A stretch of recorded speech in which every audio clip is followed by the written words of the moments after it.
ఈరోజు ఈ వీడియోలో నేను మీకు ఆస్ట్రేలియాలోని బ్రిస్బేన్ దగ్గరలో ఉన్న ప్రముఖ హిందూ దేవాలయం శ్రీ సెల్వ వినాయక దేవాలయం చూపించబోతున్నాను.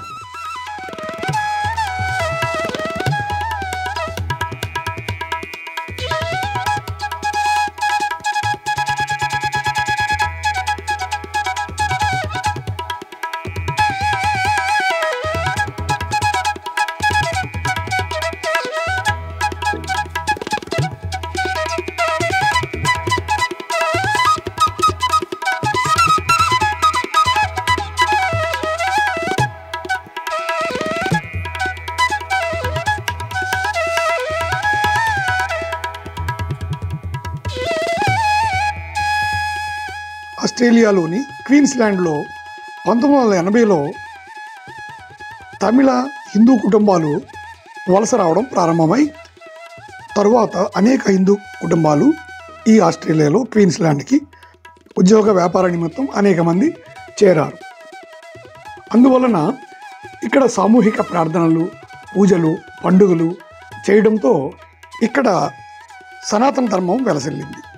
వారి అందరి సమూహ సహకారాలతో 1986లో హిందూ ధార్మిక సంస్థ హిందూ ఆహ్లాద సంఘంగా ఏర్పడి ఆస్ట్రేలియాలోని బ్రిస్బేన్కు దక్షిణంగా 35 కిలోమీటర్ల దూరంలో లోగాన్ నది ఒడ్డున ఒక ప్రశాంతమైన ప్రదేశంలో ఒక దేవాలయాన్ని నిర్మించడానికి పూనుకున్నారు. 1993లో శంకుస్థాపన చేసి 1995లో ముఖ్య ఆలయాన్ని ప్రారంభించారు. తదుపరి కాలంలో ఆలయాన్ని ఎంతో అభివృద్ధి చేశారు. విగ్రహ ప్రతిష్ఠ చేసిన తర్వాత చేసిన కుంభాభిషేకానికి బ్రిస్బేన్ నుండే కాక ఆస్ట్రేలియా అంతటా ఉన్న హిందూ భక్తులు విరివిగా తరలి వచ్చారు. ఈ సెల్వ వినాయక దేవాలయం భారతీయ వాస్తు శిల్ప నిర్మాణ శైలితోనూ ఆగమ శాస్త్ర నియమానుసారము నిర్మించారు. ఈ దేవాలయంలో ప్రధాన దైవమూర్తి శ్రీ గణపతి. ఆయనకు కుడివైపున పరమేశ్వరుడు లింగరూపుడై కొలువున్నాడు. ఎడమ వైపున పార్వతీదేవి అభిరామి నామమున కొలువు తీరి ఉన్నది. ఈ ఆలయంలో శ్రీ మహావిష్ణువు, మురుగన్తో కూడిన అనేక మంది దేవతామూర్తులను దర్శించుకొనవచ్చును. నవగ్రహ కూటమి కూడా ఇక్కడ స్థాపించబడింది.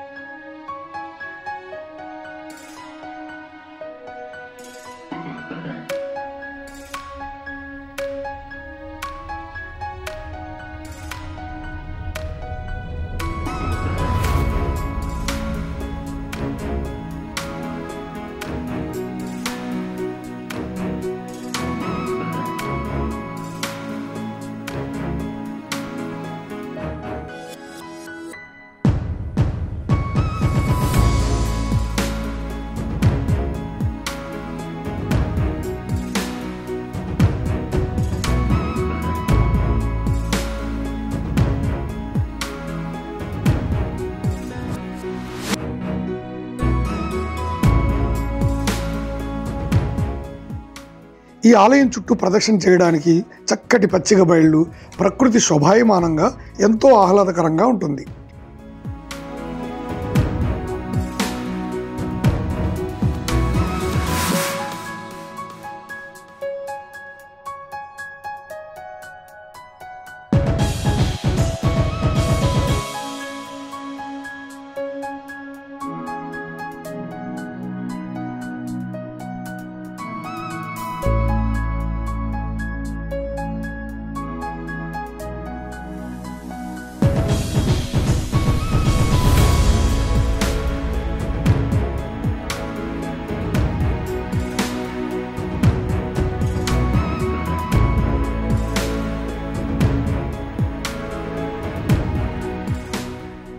ఈ దేవాలయానికి అనుబంధంగా నిర్వహించబడుతున్న క్యాంటీన్ దక్షిణ భారత రుచులతో ఎంతో తక్కువ ధరలతో భక్తులకు అల్పాహారం లభిస్తుంది.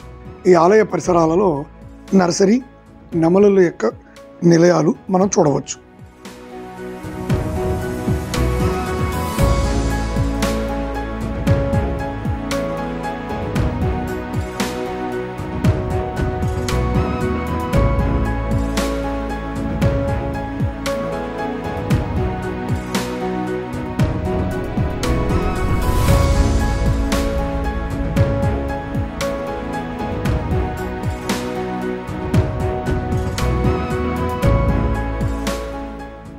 వీలైతే ఆస్ట్రేలియాలో ఉన్న హిందూ భక్తులందరూ ఈ దేవాలయాన్ని ఒకసారి సందర్శించి శ్రీ సెల్వగణపతి దేవాలయాన్ని దర్శించి వినాయకుని యొక్క ఆశీస్సులు పొందండి. ధన్యవాదములు. ఇట్లు రామకృష్ణ దువ్వు.